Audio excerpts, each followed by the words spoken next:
En una jornada, creo yo, especial, y le voy a decir por qué.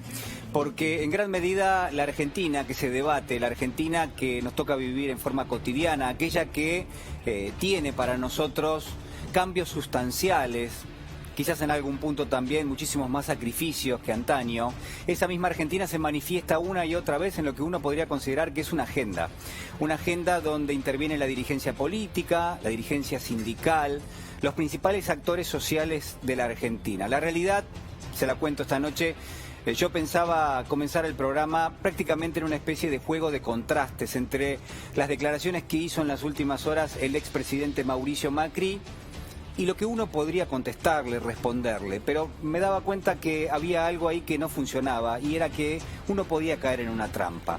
La trampa es que es mucho más importante lo que el expresidente Macri no dijo, lo que el expresidente Macri no citó, no quiso discutir, que aquello que sí trajo prácticamente a la escena televisiva, que es mucho más importante lo que busca la oposición política en términos de desplazar el eje del debate, de no afrontarlo, de no reconocer que son parte y que han sido parte de la realidad que nos toca vivir. Y lo han sido de una forma realmente, creo yo, muy dañina. Y esto es lo que quiero consignarle en esta noche. El ejercicio es a todas luces distinto. El ejercicio es utilizar cada uno de los elementos que ha tenido la jornada en el día de hoy para ofrecerle, sí, en este contexto, bueno, una historia distinta. Un derrotero que seguramente nos posibilita la oportunidad de la reflexión. Y voy a arrancar, como arrancó el día en la jornada de hoy, con el presidente Alberto Fernández en el coloquio de IDEA, un presidente que, en términos generales, se dedica a dar un mensaje que tiene una naturaleza política. Uno podría pensar que el presidente en IDEA tenía que dar un mensaje a los sectores económicos, y de alguna manera también lo hizo. Y quizás lo más fuerte, lo más relevante de lo que dijo Alberto Fernández tiene que ver con el dólar.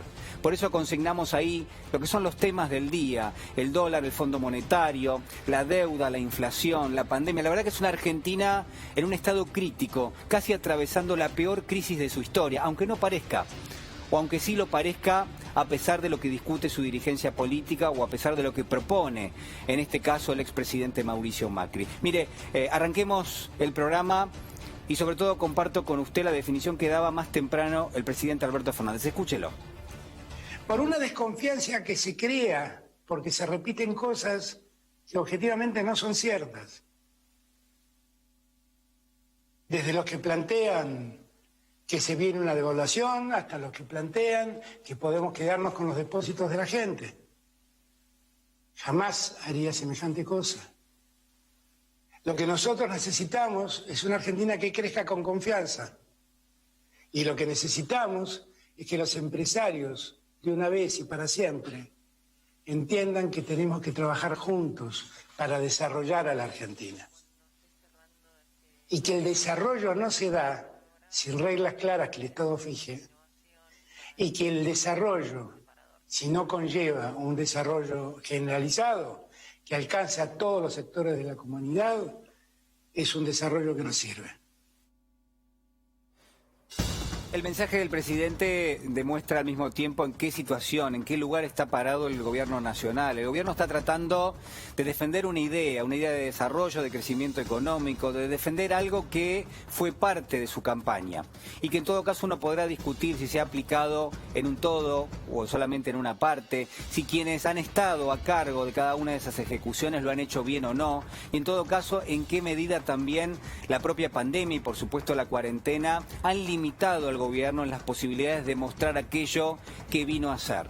La pregunta es si todavía tiene tiempo el gobierno para mostrarnos de qué se trata su programa económico. Yo creo sinceramente que sí lo tiene. Y lo más importante es que en gran medida una parte importantísima de la sociedad depende de que ese proyecto tenga lugar. Depende de que eso pueda terminar plasmándose. Hay actores que presionan, hay actores que conviven con la realidad argentina. Uno de ellos es el Fondo Monetario Internacional.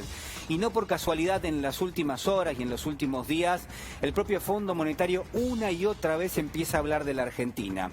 Lo hizo en las últimas horas puntualmente la titular Cristalina Georgieva.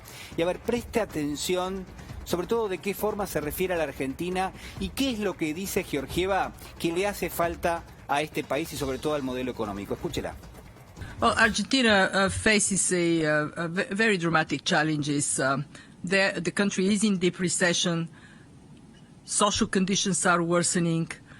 Economic imbalances are growing. The divorce between the official exchange rate and the shadow exchange rate is expanding. So the country is at the point when, as the mission has concluded, top priority ought to be to put in place a credible and comprehensive economic agenda that balances supporting the economy and people in this very difficult time with also making sure that we have macroeconomic stability in sight. And the most important task for the country is indeed to give that roadmap as to what is the direction to travel and how do we know that we are reaching our destination.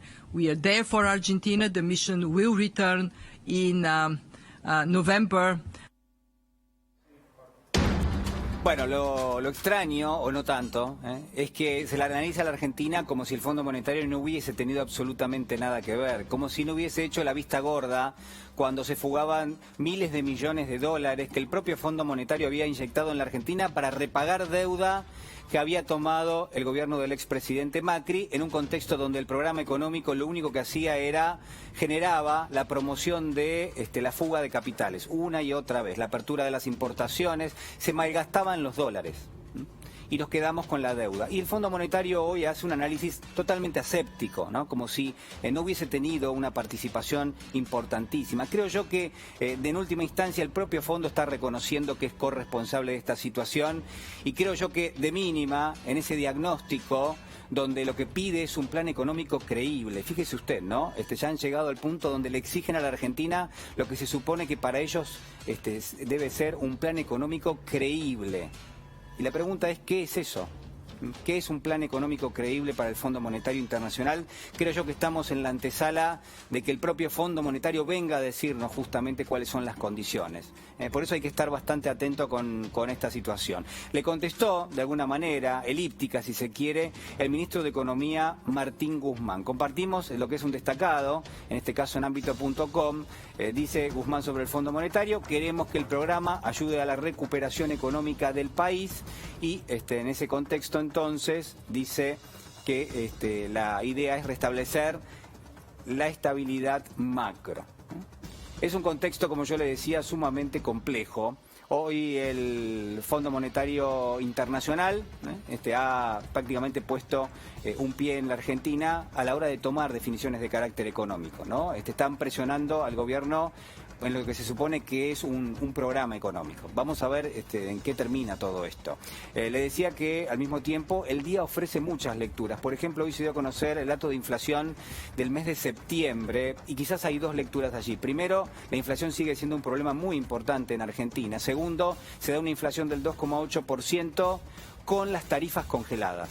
Se da una inflación del 2,8% con un programa que es muy abarcativo que se llama precios máximos, ¿no? Y si bien la inflación interanual bajó al 36,6% aproximadamente de lo que era una inflación de en torno al 40% en los últimos 12 meses, de todas maneras sigue siendo muy elevada, sobre todo cuando uno tiene en cuenta cómo se están negociando los salarios en la Argentina. Entonces lo que podemos ver aquí es que a futuro, en las próximas semanas, se va a perder mayor poder adquisitivo, porque los salarios se están negociando muy por debajo, en el mejor de los casos, ¿no? Que haya una negociación salarial, depende del sector, por supuesto, pero se está negociando muy por debajo de lo que es esta consigna. Por eso también es importante la discusión que se dio en el marco del Consejo del Salario. Se definió un salario mínimo vital y móvil que venía realmente muy retrasado y que en rigor, a pesar del ajuste, sigue estando muy retrasado. ¿Por qué? Porque una canasta básica hoy ronda los 45.000 pesos aproximadamente en términos mensuales, esto es lo que marca el INDEC, y porque el salario mínimo creció 28%. Aplaudo que esto se haya podido realizar porque en los últimos años venía muy rezagado, estamos hablando de una cifra de 16.875 y ahora estos son los incrementos que se han pautado, 12% con los sueldos de octubre, 10% con los de diciembre, 6% restante en el mes de marzo, arroja en el 2021 una cifra en torno a los 21.600 pesos, cifra que queda por supuesto lejos de la canasta básica que yo le estaba haciendo referencia. Pero esto también sirve de referencia para otros ingresos que marca la economía y también otros programas sociales.